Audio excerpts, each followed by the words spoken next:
श्रीगणेशाय नमः। नारद उवाच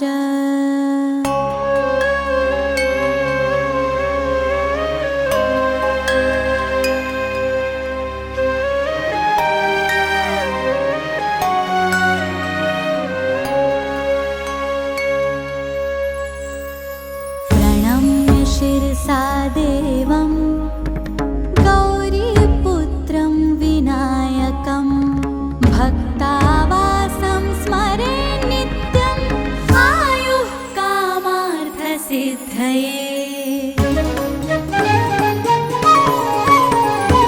प्रथमं वक्रतुण्डं च एकदन्तं द्वितीयकं तृतीयं कृष्णपिङ्गाक्षं गजवक्त्रं चतुर्थकम्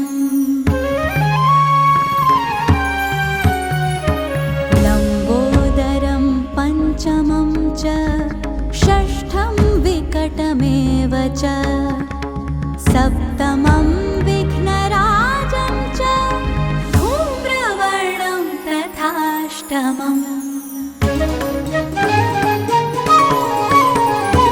नवमं भालचन्द्रं च दशमं तु विनायकम् एकादशं गणपतिं द्वादशं तु गजाननम्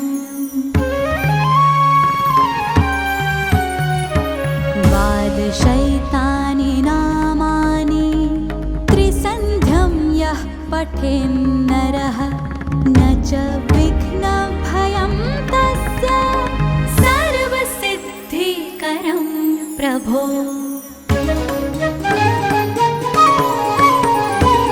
विद्यार्थी लभते विद्यां धनार्थी लभते धनं पुत्रार्थी लभते पुत्रान् मोक्षार्थी लभते गतिम्।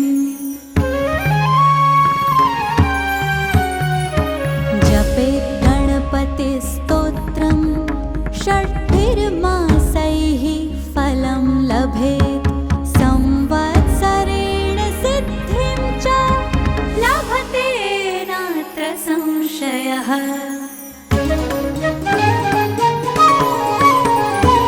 अष्टेभ्यो ब्राह्मणेभ्यश्च लिखित्वा यः समर्पयेत् तस्य विद्या भवेत् सर्वा गणेशस्य प्रसादतः।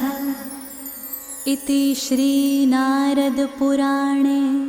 सङ्कटनाशन गणेशस्तोत्रं सम्पूर्णम्।